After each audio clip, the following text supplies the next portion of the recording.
Hello, it's Tom Slater here, editor of Spiked. We'll get back to Brendan's show in just one moment. But before we do that, I just want to say a huge thank you to everyone who has supported Spiked in large ways and small this year. It's been a hell of a year, another year in which the world was turned upside down. All through it, I'm happy to say Spiked has been on the side of freedom and democracy and common sense, holding the line on all of the issues that matter. And we've also been able to notch up some huge achievements for us, not only growing our magazine, growing our stable of writers, now spanning great up-and-comers as well as some genuine journalistic legends, but also doing things like getting into the book publishing business with Joanna Williams' How Woke One. We've got another book coming up next year, which I'm very excited to share with you all very soon. Even though things have been very difficult for many people out there, I'm glad to say that we've continued to make the case for the principles and the issues that we care most deeply about. And we wouldn't have been able to do any of that without the support of listeners and readers and viewers like yourselves. Contrary to media rumour, Spiked is not lavishly funded by dark money. Though if you do know anyone, please do send them my way. In fact, we at Spiked are increasingly relying on the generosity of our readers and supporters in order to fund our work and our growth. And most importantly, I think, to keep Spiked free for everyone around the world to read.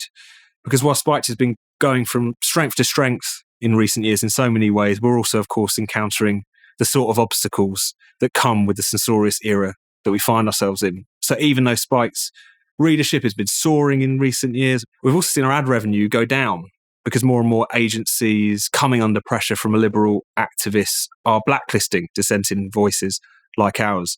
So as we go into 2023, not only do we want to up the ante in our fight for freedom and democracy and all the rest, but we also want to call on more of our readers and listeners, people who really like our work and who can afford it, to support us and to donate to us any amount that they can. That for us is really how we're going to insulate ourselves against the whims of the cancellors, and as well as to grow and to do all the exciting things that we've got planned for 2023. So we're asking those of our readers and listeners and viewers, if you can afford it, to dig deep for us this Christmas. Anything you can give is hugely appreciated. But we've also got a special offer on for the festive period. So anyone who gives £30 or more as a one-off donation will get a whole year's membership to Spike Supporters, which is a complete steal, as it's usually £50 for that annual membership. Spike Supporters, to those who haven't heard about it yet, is the place to be. It's our thriving online donor community where you can access exclusive events, put questions to the Spike team, as well as brilliant invited guests.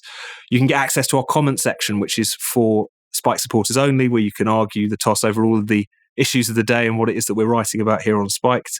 And you get discounts on all of the books and the merchandise that we sell in the Spiked shop. So this Christmas, please do consider making a donation to us here at Spiked. Anything you can give is greatly appreciated, but there's that extra special sweetener for those who give £30 or more this Christmas. To do so, just go to spiked-online.com/donate. That's spiked-online.com/donate. And on behalf of everyone here at Spiked, I want to say a huge thank you to everyone who's helped us in large ways and small, and have a brilliant Christmas and New Year. Now, back to Brendan's show. Look, I was there on January 6th. I covered it. I lived near the Capitol. I absolutely hold Trump morally responsible in the speech that he gave to them. All of that said, the bad things that he said that contributed to this were said in person to those people. They were not the things that were said on Twitter. They're trying to justify remarks he makes a few days later where he says, and I'm not going to be attending the inauguration. Like, what is the justification for having him banned forever? There's no justification for that whatsoever. They don't have one. They couldn't describe one to you if they tried, and they don't even try in what's revealed. Hello, welcome back to the Brendan O'Neill Show with me, Brendan O'Neill, and my special guest this week, Robby Soave. Robby, welcome to the show. Thanks for having me. So, Robby, it's great to have you on. I specifically want to speak to you about the Twitter files and what the Twitter files tell us about content moderation at Twitter prior to the arrival of Elon Musk, and the possibility that content moderation was not so much about upholding community standards, but really about enforcing political orthodoxy, and in some cases even sidelining and silencing problematic people, conservative voices, people on the right, and so on. So you've written about the Twitter files over at Reason magazine. You've spoken about them on your TV show Rising on Hill TV. And most listeners will be aware that the Twitter files are a series of revelations that Musk promised to make. So far we've had the journalist Matt Taibbi, Barry Wise, and Michael Schellenberger really revealing internal conversations and internal interactions at Twitter that point to a pretty systematic effort to suppress certain ideas and to elevate others. So just to kick us off on the Twitter files, Robby, I wonder if you could tell us if you were shocked by these revelations. Obviously, some of it is stuff we knew or stuff we guessed at already. But generally speaking, have you been taken aback by the revelations? Are they something that have concerned you as someone who's interested in freedom of speech? Yeah, I think what you just said is key. I'm not shocked. I am definitely disturbed by what we're learning. I see so far the Twitter files as mostly giving us more evidence of a lot of things that we either suspected or had good reason to believe were going on. It's not total, so it's not shocking, but it is absolutely something that should be of concern to everyone who values free and open discourse. I think the shocking component is probably how non-transparent all of this was for so long. For instance, now we're learning exactly how what everyone described as shadow banning works. That was kind of derided as a conspiracy theorist, and now everyone who wants to defend the previous practice saying, "Oh no, we all knew this was going on all along." No, you denied that it was happening, and sure, we all knew there was content moderation going on and that they were minimizing like particularly abusive, harassing people. We did not know that anything akin to what was revealed in one of the dispatches, I believe the one from Barry Weiss, about how they picked people essentially who were too politically problematic from their standpoint and then made them unsearchable or made them, their tweets would not be amplified or things like that. Spanning subjects from just kind of political conservatism, people like the head of Turning Point, to people with a contrarian COVID message. And actually, I think COVID is probably the domain where this really went totally off the rails, even beyond the Trump decision and the Hunter Biden decision, which so much of the Twitter files is about. But people, Twitter can have whatever policies it wants. That was true under the previous regime. That's true under Elon Musk. But we as users have every right to be outraged when the policies made no internal sense and actually were opposed by many people internally. You have factions. That's what we're seeing, the factions within the company. Some very kind of liberal activists wanting to take stronger action against all sorts of speech they don't like. And then even sort of the normal content moderators being shunted aside for people like Vijaya Gad and Yoel Roth, who are then making these decisions, prior to January 6th, kind of on the fly, contrary to the more careful policies that the actual content moderation team had been doing. So it's I think it's really a window. Yeah, absolutely. And I really agree that there had been this notion that shadow banning, people who claim to have been shadow banned on Twitter, they were often treated as conspiracy theorists or paranoid. I remember a few times, I have never had much faith in freedom of speech on Twitter. It's always been pretty clear that they've become quite censorious over the past couple of years. But even I tended to look upon people who said they'd been shadow banned with an element of suspicion, thinking, have you really been shadow banned? Or is it just that you're not making the impact you want to make? But now we do know that was happening and it was pretty explicit. And some people, like the Turning Point guy, Charlie Kirk, was put on lists that said do not amplify. And then we had Jay Bhattacharya, the Stanford professor and lockdown skeptic from the Great Barrington Declaration, who was effectively put on a trends blacklist to ensure that he would never trend. Pretty serious steps taken by Twitter to limit the impact of people and ideas they simply didn't like or which they disapproved of. So I want to get into some of that stuff with you. I want to take it one Twitter file at a time, I suppose. And the first one I want to ask you about is the stuff on Hunter Biden, which came out at the beginning of these series of revelations that Elon Musk and these journalists are making.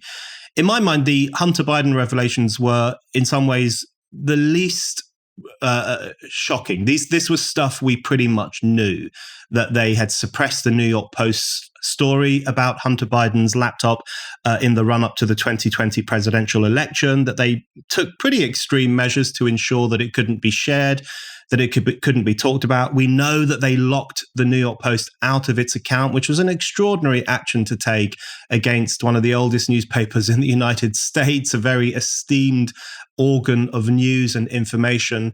But what do you think the further information we've received about the Hunter Biden story tells us in terms of how things worked inside Twitter when they were making these kinds of decisions? Yeah, and you're right. I think there's a very real sense in which this was the least interesting of the disclosures so far, because we really did know all of this. And also this disclosure was omitting some very key information that maybe they just don't have, but they didn't share. And I think it is fair to criticize the process of how this has all rolled out on Twitter itself, often in threads that were very difficult to follow. I don't, because I'm still not clear how the initial decision that to flag the New York Post story as unsafe content was made. So in this disclosure, we got a lot more on how the deliberative process for deciding that we're going to keep suppressing it under a hacked materials justification. But that was already, part two. Part one, which we don't really know. I don't know what employee of Twitter or process. Maybe it was a process. It might have been automated in some way, or that enough people objected to it or complained. We don't know how this works. Maybe if enough people flag a piece of content as problematic, something automatic happens to it, and then later they review it. I don't know if it was a person or a process. And I think that would be very interesting to understand. So we're entering the story midway, and then it's still very interesting, important information. How it was this hacked materials justification that, what was on the laptop was obtained illicitly and was violating some kind of policy of that. And as they're discussing it, it's clear not everybody really buys that or thinks that necessarily covers this instance. So that is all very interesting, and it goes from there. But that's basically what we already knew. We knew they came up with this justification kind of on the fly, that even the people who worked there, some of them thought it was BS and was not going to hold up. And I was very interested to see figures like Representative Ro Khanna, who's a very progressive Democrat, but one with kind of old school ACLU-esque free speech commitments. Contacting them about this and saying, "Hey, wait a minute, what you're doing is really contrary to an ethos of free speech, and I don't think you've thought this through." Nailing every point that would be used against Twitter to come. So still quite interesting. But this was the one that was the most, I did already know this. Yeah, I agree. And I think what the Hunter Biden revelations in the Twitter files, what they did do, as you say, is they added a bit more information to things we already knew. And I think I agree. One of the most striking things were the internal disagreements about whether this could be suppressed under the hacked materials policy.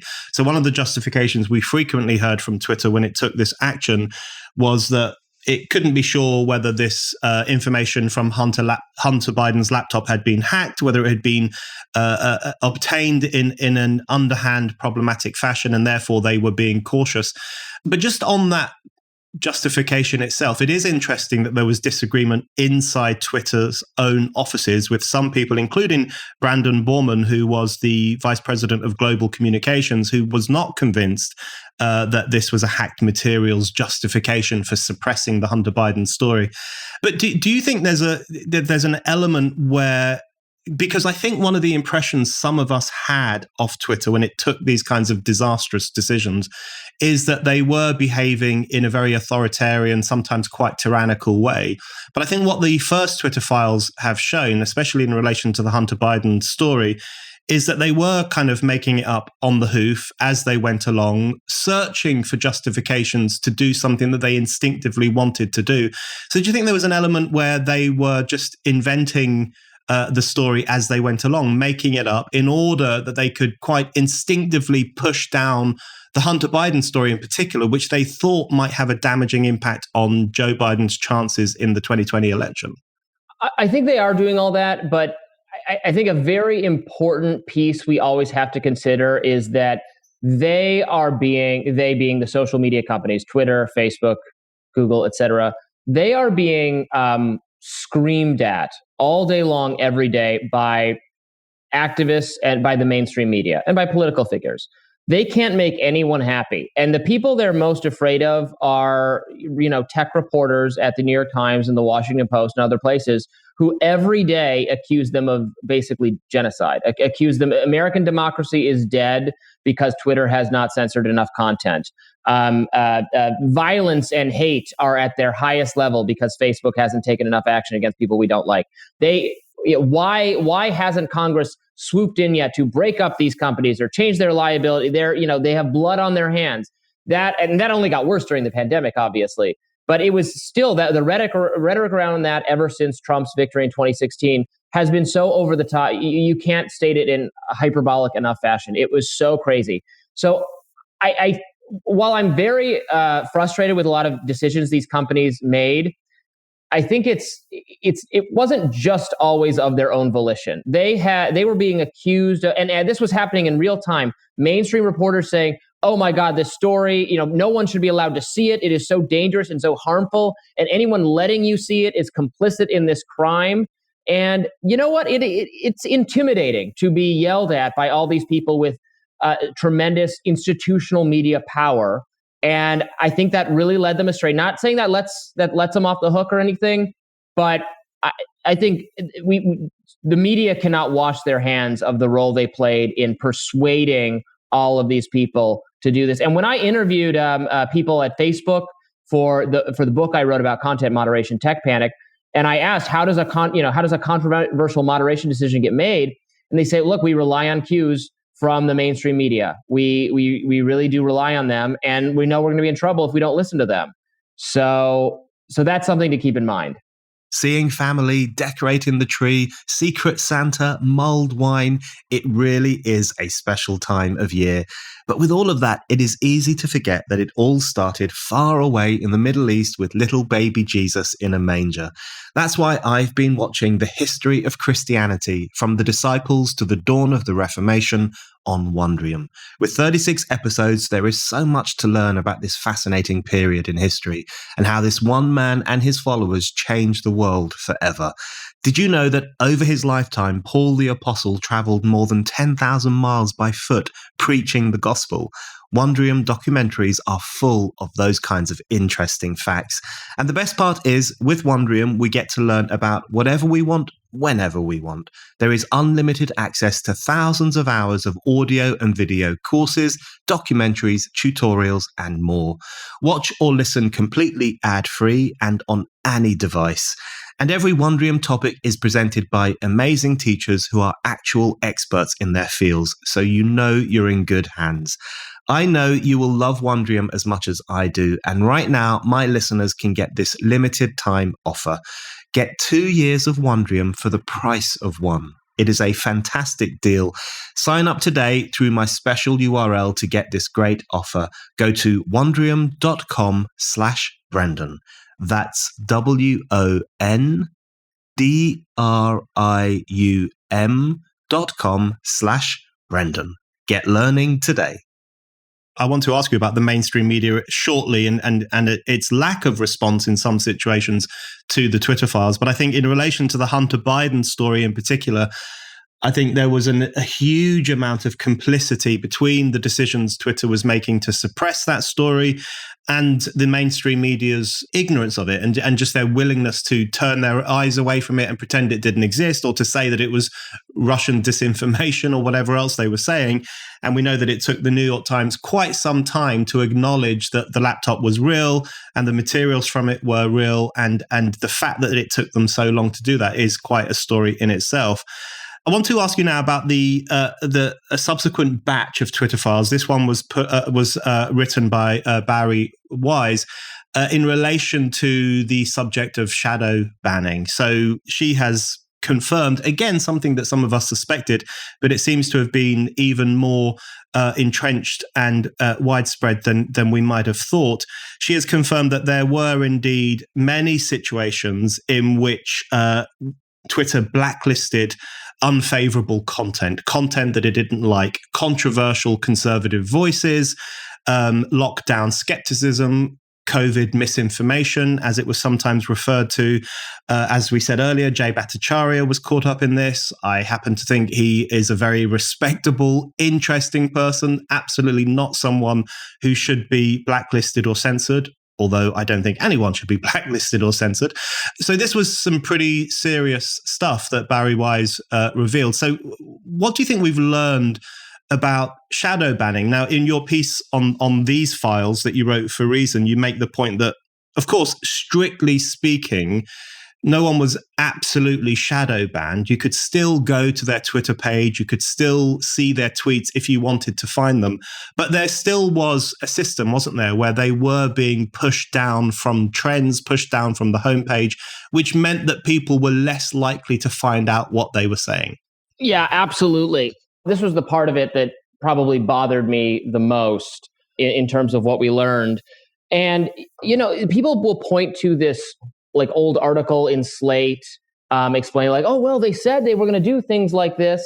Okay, they also say in that article that they were going to move toward making it transparent for how this works. And I think that would have solved so many of the issues. Imagine if you have a tweet that they think is very confrontational or is causing harm for some reason, and you get some kind of timeout or pause, but then the steps are very clear for what you do to return to a normal amplification. That would be such a vast improvement. That would drive people crazy in such a less visceral way, because so much of this, the lack of transparency is what I think makes people rightly furious. You don't know if people are not seeing your tweets because, right, maybe you're just less interesting. Maybe the algorithm has made some news-related change. Facebook, these are legitimate things they can decide to do. Facebook decided to deprioritize news at some point in the last few years. It vastly changed the reach of the magazine I work for, Reason, on Facebook, and many other publications. Facebook just made different priorities. It's their platform. They can do that. They can decide that's how they want it to be. But when it's not clear to you why specifically you been singled out, it makes people conspiratorial and crazy. It makes them paranoid. And now we're learning that that's exactly what was happening. And on such again, the COVID stuff is where my level of concern jumped up astronomically, because here they're weighing in on legitimate policy debates the dynamics of which are changing in real time, and they're shaping the borders of what is allowable in those debates.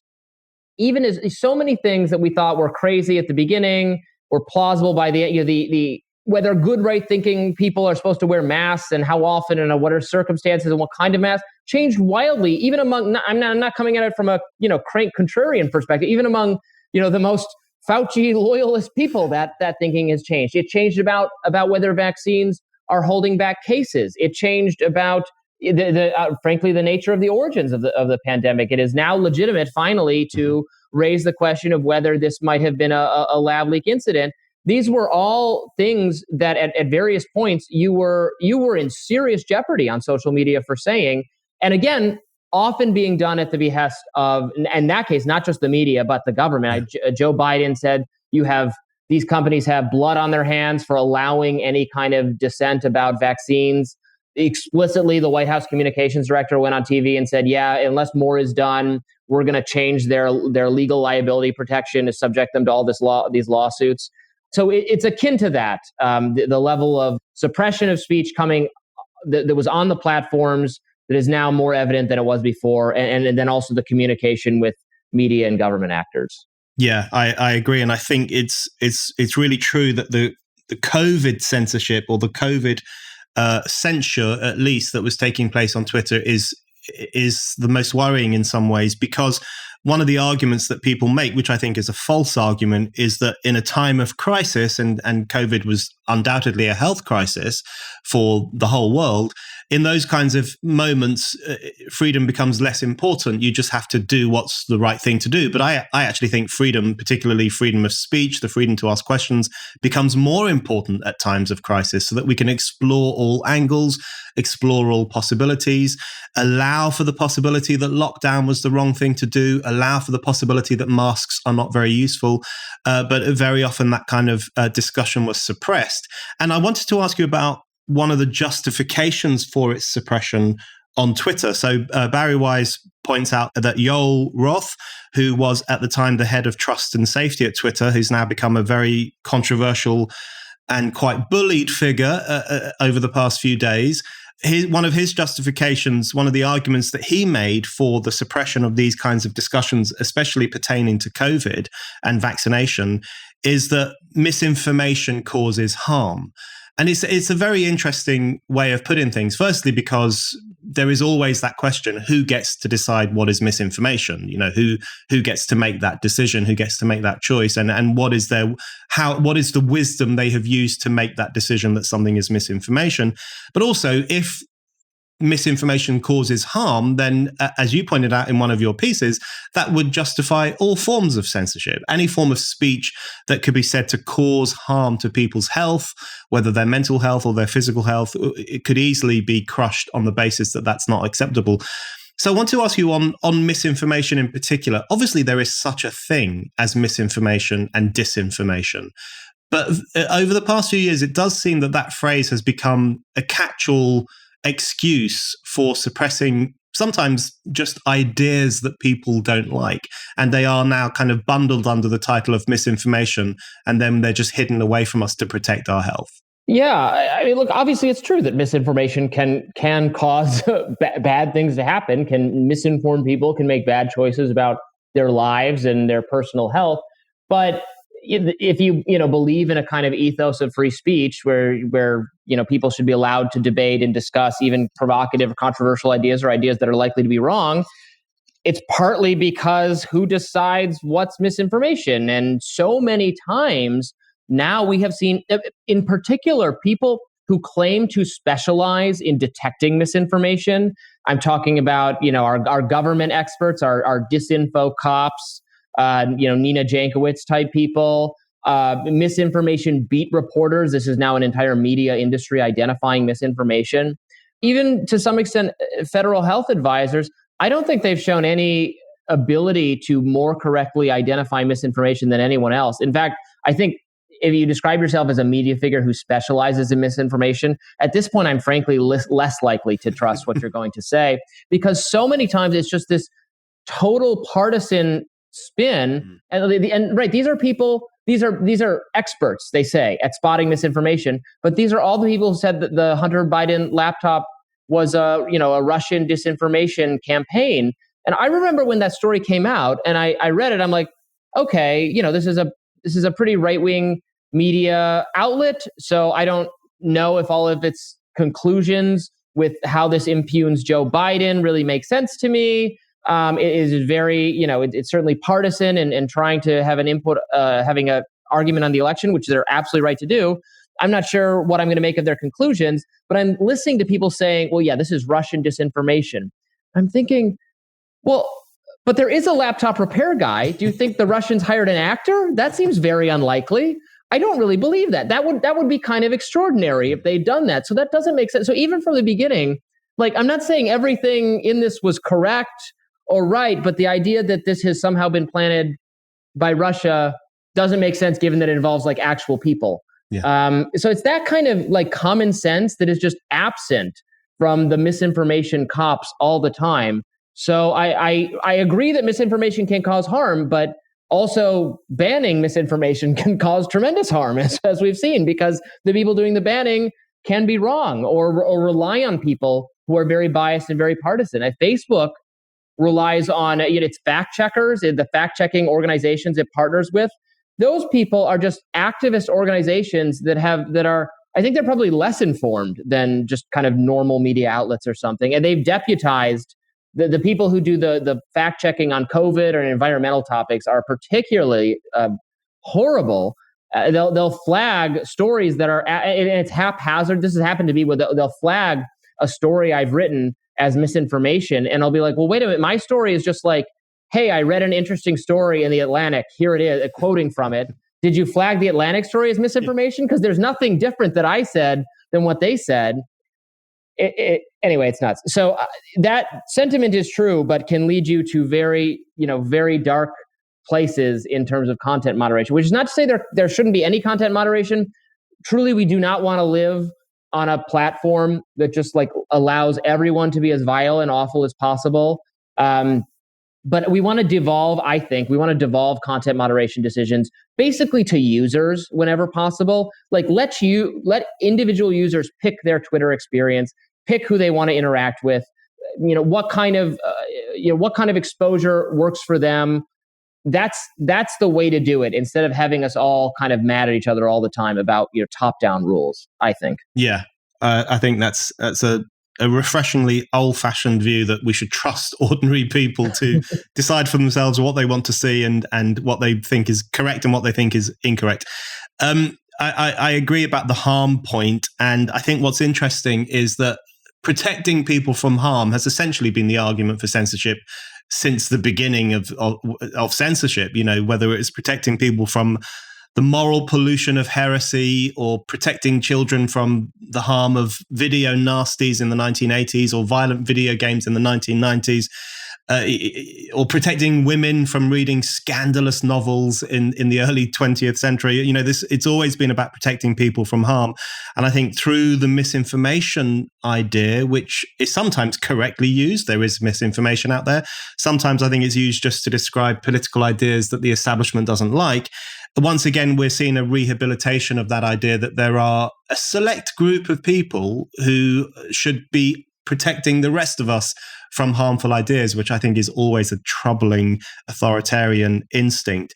I want to ask you about Twitter's banishment of Donald Trump. So the latest Twitter files have talked about the decision-making process behind the expulsion of Trump from Twitter in January 2021, shortly after the Capitol Hill riot, when those idiots ran amok in the Capitol building and caused all sorts of harm up there.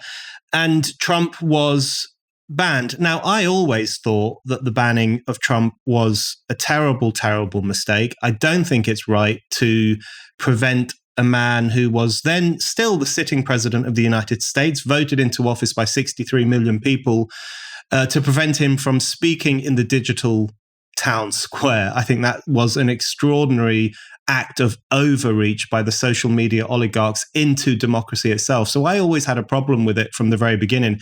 But what's really interesting about these latest Twitter files is, again, it's the almost ad hoc way in which the decision was made. It's the fact that behind the scenes, lots of people at Twitter were saying, look, Trump's tweets, the tweets he was ostensibly banned for, they are not violations of our policy. They are not incitements to violence. We really can't justify this in terms of him inciting violence.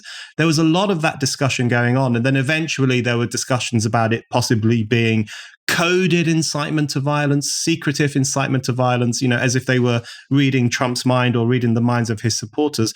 What have you gleaned from those internal conversations in the run-up to probably the most drastic decision Twitter has made, which is to ban the president of America? Yeah, it seemed clear from reading all those dispatches that they realized they didn't have a good argument for permanently banning him, but they were just so done with. They wanted to because they were, feeling pressure from every direction, and they're using that term incitement to violence. Which, look, again, it's a private company, so they don't have to. They don't have to have rationalizations that make any sense. Although I don't think they would think it that way. They would think their rationalizations are making sense. But incitement to violence from a legal standpoint is one of the most clearly adjudicated constitutional issues from the Supreme Court, and it's a very high bar to what is incitement to violence. Look, I was there on January 6th. I covered it. I lived near the Capitol. I went down to cover it and watch it unfold. It was horrible. I am not someone who will stand for any January 6th kind of rewriting of history. Mm-hmm. It was embarrassing to watch this angry mob of Trump supporters. I always heard Republicans would not riot. Nope, they rioted. They smashed windows. No one made them do it. Deep State didn't trick them. It wasn't secretly Antifa. It was conservative Trump supporters. They did it, and the people who went in should face consequences appropriate with their crimes. And I will go a step further and say I absolutely hold Trump morally responsible in the speech that he gave to them, having told them things that were not true about the election for weeks, repeating them, stoking their anger, and then that happened. I don't think it would meet the legal definition of incitement to violence. I don't think he could be prosecuted for it. I absolutely think he is morally unfit to be president because of it. It was really bad, and he should have been held accountable. By the Senate and by voters if it comes to that. So all of that, absolutely. So no one can say I am underplaying the horror of that day. All of that said, the bad things that he said that contributed to this were said in person to those people. They were not the things that were said on Twitter. They're trying to justify remarks he makes a few days later where he says, and I'm not going to be attending the inauguration. Like, it's silly. It's so silly. And if you want to say that, okay, well, we needed I guess you could have argued we needed a cooling off period. He gets paused because Trump people in and around the Capitol or in DC are way too fired up and too hot-headed right now. And they are causing actual physical violence. So his account is paused. What is the justification for having him banned forever? There's no justification for that whatsoever. They don't have one. They couldn't describe one to you if they tried. And they don't even try in what's revealed. So it's another very questionable long-term content moderation decision, even if I can somewhat understand in the short term doing something and then making it clear why and making it clear, what the steps will be to rehabilitate him and allow him to return to the platform. As I said, this should just all be very transparent, and you should explain to people, what they need to do to be in good standing again, and then people will be less crazy trying to figure out what their offense was or who they made mad inside this insane kind of content moderation team inside Twitter. I wanted to ask you just on the Trump thing and the Trump decision that Twitter made, whether you think there was a generational aspect to this. Now that's not necessarily why Twitter finally made the decision to dump Trump. I think they probably wanted to do that for quite some time, and they were looking for an excuse, or judging by some of those Twitter files revelations, they essentially fabricated a reason through, the idea of coded incitement and so on. But what's also interesting about the latest Twitter files revelations is the discussions that were taking place once the decision had been made to ban Trump. So there have been revelations that Twitter employees were incredibly gleeful about this. They were saying that allowing Twitter to be the arbiter of truth in this way gave them a warm, fuzzy feeling. That was one thing that stood out for me. And also people who were working at Twitter were saying things like, look, Trump's a real problem. And they compared him to the Christchurch shooter who killed scores of Muslims in New Zealand. And one even compared him to Hitler. So you rightly point out that the United States, with its great traditions of freedom of speech, has an incredibly high bar for proving incitement to violence, which is the one justification in the US under which speech can potentially be punished. But do you think one of the problems is that there are younger people working at Twitter who have imbibed a newer idea, which is that speech and violence are quite similar. Words can be incredibly wounding. We might want to control speech in the same way that we control assault, in the sense that both of those things are harmful to the individual, and society must protect the individual.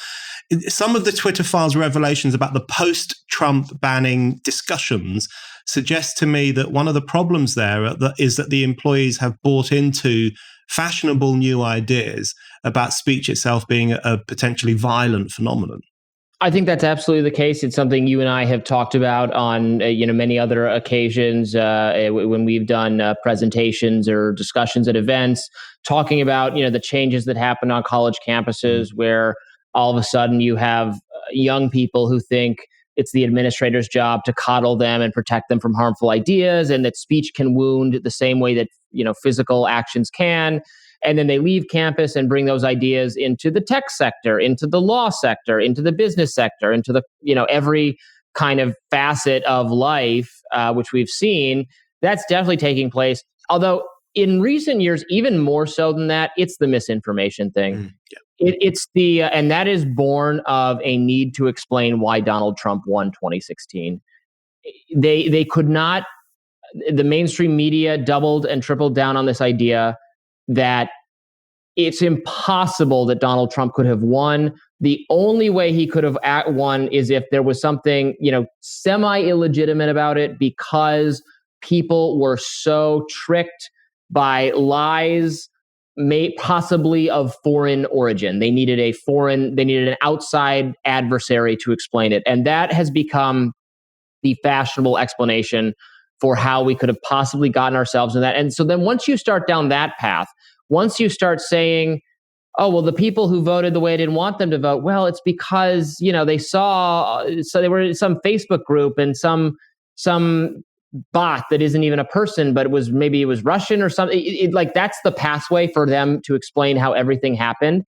And then you could see if that becomes your really kind of organizing principle is around that idea that harmful misinformation, possibly of foreign origin, with this right-wing framing, has almost mind-controlled millions of people, then I could see why you would become extremely worried about people saying things online that you don't like, in terms of election, in terms of COVID, et cetera. So that's it's a combination of the earlier speech can be violence if it hurts my feelings type thing that we saw rise from like the 2012 to 2015 period, with this newer, very desperate fear about misinformation. Hi, this is Toby Young. I'll be joining Brendan O'Neill on Monday, the 19th of December at 7 p.m. for a special live edition of the podcast. We'll be discussing all things free speech, from the Twitter files to the online safety bill. You won't want to miss it. Go over to Spiked now to find out more. Okay, Robby, just a couple more quick questions for you. I want to ask you about what is potentially the most serious revelation of the Twitter files, which is that content moderation decisions at Twitter over time became increasingly reliant on input and advice from the FBI and from the Department of Homeland Security, which, even just saying that, sounds extraordinary. The notion that these powerful wings of the American state were giving tips to Twitter in terms of what to look out for, what to sideline, who they might want to add to a trends blacklist or whatever else it might have been. Now, this is serious on so many levels. Firstly, it's serious because in the US, you guys are lucky enough to have a First Amendment which forbids the state, the government, from encroaching on the people's speech rights. We don't have that here in the UK, unfortunately. And this does look like an effort of parts of the state to put pressure on a private company to carry out censorship that they might not be able to carry out themselves in the public realm. So almost an outsourcing of the burden of censorship to this private company. So it's very worrying in terms of its undermining of First Amendment rights. But also, it does suggest that Twitter had become something very different from what it originally planned to be. It famously used to refer to itself as the free speech wing of the Free Speech Party, a platform that would circumvent all the old machines of government and gatekeepers of information and newspaper editorial judgments, and allow people to speak freely. And now we have a situation where it's getting advice from some pretty sinister actors within the state as to who it should suppress. That's pretty disturbing, isn't it? Yeah, it absolutely is. And it goes so far beyond, what might be a legitimate basis for law enforcement to talk to these platforms. Because look, I get it. Deterring violence is a legitimate, a crime. Terrorism is a legitimate function of government. If the FBI wants to contact Twitter or Facebook and say, look, we found a group that is ISIS or something like that, and we would like you to take action against them, I think that is absolutely fine. It has gone so far beyond that to policy questions, where they are urging policy responses with respect to misinformation, with respect to COVID, with respect to questions about elections, which I think the other side of the whole election denial stuff is lunatic stuff. But it's your right to have crazy opinions. And it's the government, as you said, the First Amendment is supposed to stop them from doing this kind of thing.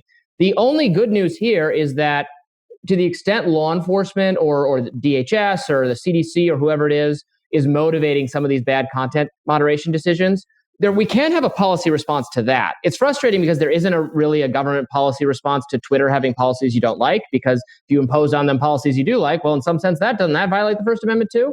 But we can have different policies for the CDC and the FBI. We could have a policy of the Congress could pass a law saying the communications agents of these organizations will not talk to social media in this way, or you can be fired if you do that. That it is wrong and not in the spirit of the First Amendment if it doesn't violate it outright. It might violate it outright. We could have that battle out too. I would love to have that battle out as well.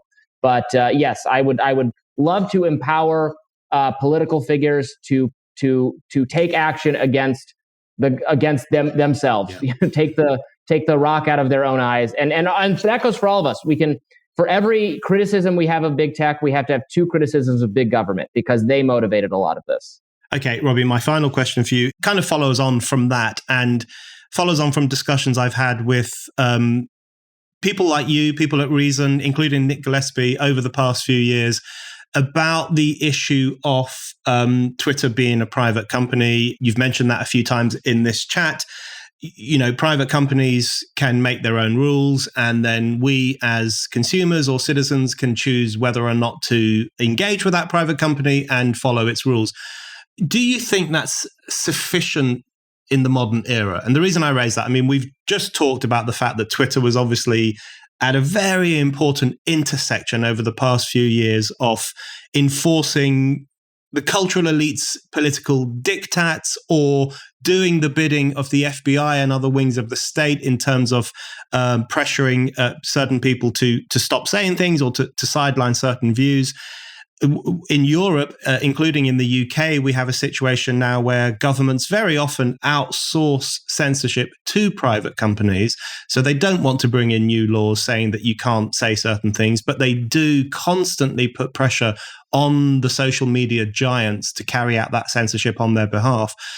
And so there does seem to be a situation where some of the social media platforms have either become so large that they could arguably be described as being a part of public life rather than a private company, or that they've become so burdened with the desires of government to censor certain views that they are, in some situations, extensions of the government rather than being free of the government. So I wonder if, as things change in that direction, we might say that, yes, Twitter is a private company, but there ought to be an expectation that it adheres to public standards, especially the public standard that you and I are most interested in, which is that people ought to be free to express themselves as they see fit. Yeah, I definitely hear that argument. And, I'm unrelenting in my criticism of what a lot of these platforms have done. I have yet to hear the proposal for, well, if here's a law, we could tweak them in this way, and then it would be better. I've yet to hear the one that I'm sufficiently persuaded by. And in fact, a lot of the so-called solutions I hear from Republican lawmakers who are mad the way I am mad about this censorship, they'll say, well, if we change their Section 230, which is the statute that governs them, and then I'm like, and then what's step 2? You would do that. But if you think through that, it seems to me like there would be a lot more censorship. And then the same goes for the Democrats want to break these companies up. Like, well, why would, if there were 17 Facebooks with just all the same people working at why would it be any different? I don't, a lot of the ideas seem very not well thought out to me. So I want to concentrate my fire on fixing this problem by tackling the part of it that can be fixed, which is the government side of it. Maybe if they feel less pressured to do these things, they won't respond in this way. This has worked recently in some other industries. The era of corporations kind of bowing to woke culture. I'm definitely not saying it's over, but it has gotten a little better. There were a couple examples of Netflix, keeping Chappelle and putting out that statement saying, you know what, if you really are going to be offended by everything everyone does, just don't work here. Disney is kind of like reversing course. It just brought back its previous CEO. I think in the corporate sector, at least, this is not going to be true in academia or like places that are totally immune to market forces. But at least in the corporate sector, there's a little bit of a pushback all of a sudden to kind of the woke activist people who want to censor everybody and don't like confrontational, provocative speech. So my optimism is that in response to things like the Twitter file, and now we have Elon Musk in charge of the company, he's more committed. At least he's stated better commitments to these issues than the previous leadership.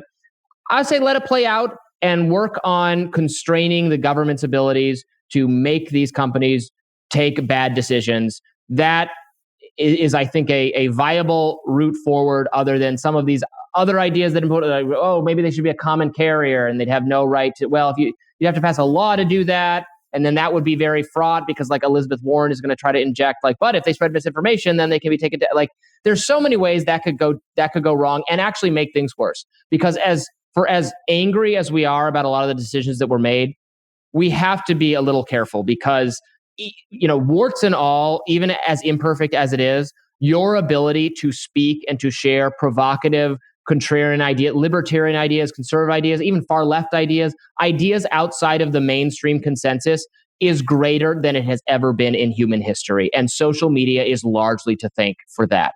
It has been a gift for those of us who don't fit narrowly into the boxes approved of by the New York Times. And I would not want to, throw the baby out with the bathwater and accidentally return us to some kind of, pre-1990s standards of who's allowed to speak and or what platforms are available to you to speak, where there's only your couple cable channels and your couple newspapers, and there's no other domain for speech. That seems very bad. So I'm urging extreme caution on ideas that might make the situation worse. But there's plenty we can do on the tools we already have at our disposal to stop the bad government actors who have wrought so much of this chaos. Robby, thank you very much. My pleasure. Thank you.